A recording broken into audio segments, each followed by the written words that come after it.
Eu acho que hoje, né, o aspecto da seleção que era mais sobre o microscópio do Ancelotti, falando de titular, e o meio campo.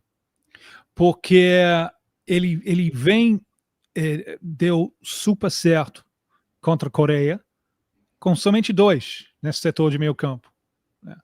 Casemiro e Bruno Guimarães. Para isso funcionar, aqueles de frente, eles têm que se sacrificar, eles têm que voltar, e estava voltando muito. A declaração, eu acho que mais interessante, na última semana, isso não recebeu o destaque que eu acho que merece. Era o Ancelotti falando, eu não tenho nenhum interesse em alguém que quer ir para a Copa do Mundo para ser melhor do mundo, para ser votado melhor do mundo, né? Eu acho isso muito, muito importante.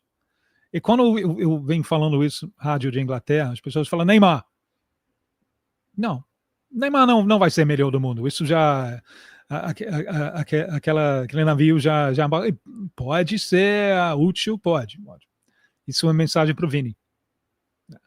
E tudo aquela lenga-lenga ano passado sobre o Vini não ganhar, que até perturbou a seleção brasileira. Lembra ele batendo o pênalti e perdendo o pênalti contra a Venezuela?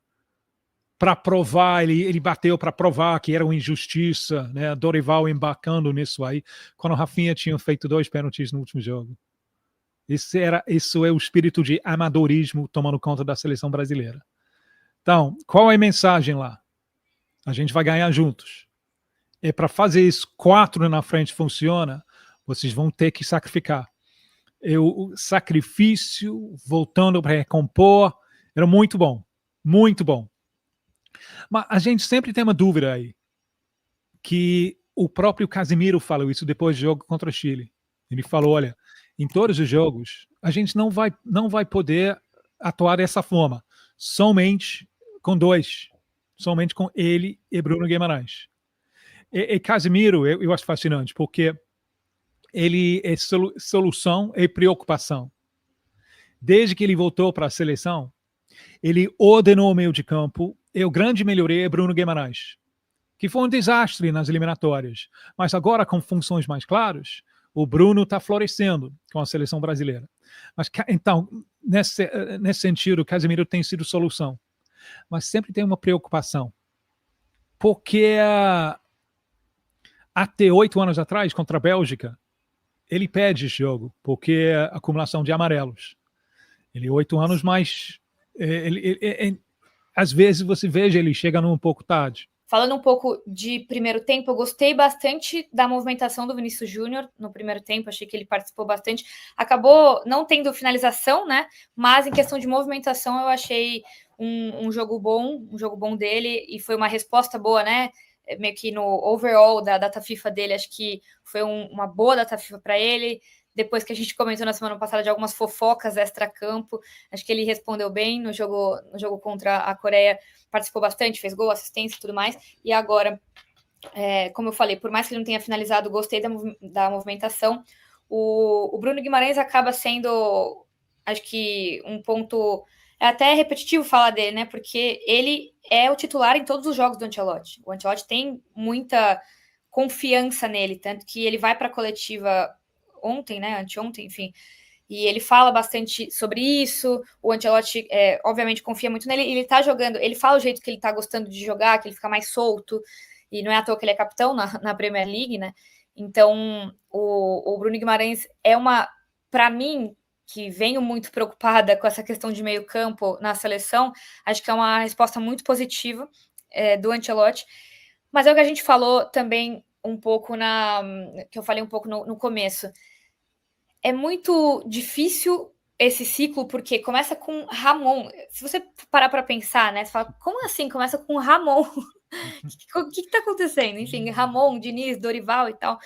E aí vem o Ancelotti, na coletiva que ele dá, teve o repórter, eu não lembro qual repórter que foi, não sei se foi o Brizola, enfim, eles perguntaram alguma coisa, que o brasileiro tem uma certa resistência, né? O torcedor brasileiro, em escalações, ou enfim, times que se adaptam ao adversário, né? Às vezes gosta dos 11 titulares ali e segue assim. E aí o Ancelotti comentou um pouco sobre isso. Ele é um cara que gosta de estudar o adversário, ele não teria vergonha ou problema em jogar mais fechado contra uma Espanha, uma França, uma Inglaterra. E não é que ele não abriria, ele abriria mão do estilo que ele estava ali se não está dando certo. Ele não tem essa vaidade que talvez outros treinadores brasileiros, como o próprio Diniz, né, que é mais difícil de mudar o esquema e suas convicções. Então ele comenta bastante sobre isso. Eu acho que vai ter muita gente que vai falar que é ruim e perdeu pro Japão, que vergonha e tudo mais. Só que no final, na minha visão, tenho uma visão mais otimista, acho que se tivesse ganhado, né, os 2 jogos fáceis, aí acho que ia ter menos coisa para aprender do que com uma derrota. Então é legal ver também isso. Tá rodando bastante, né? O time é um time completamente diferente do que foi contra a Coreia. E aí vem aquele ponto, um pouco da paciência que o torcedor brasileiro ainda vai ter com ele na data FIFA de novembro, se ele quiser fazer muito teste ainda. Talvez, eu acho que tá acabando essa paciência, por mais que os torcedores entendam que o ciclo foi todo errado, né? Porque depois só tem a data FIFA de março, então fica muito, muito em cima. Mas, no overall ali, eu acho que aprendizados, e eu acho que ele sai bastante satisfeito. O Casemiro fala na entrevista pós-jogo que eles tiveram uma preparação muito boa e talvez eles tenham jogado fora parte disso por 45 minutos. Mas faz parte ao futebol, acho que é por isso que a gente gosta desse esporte também, né?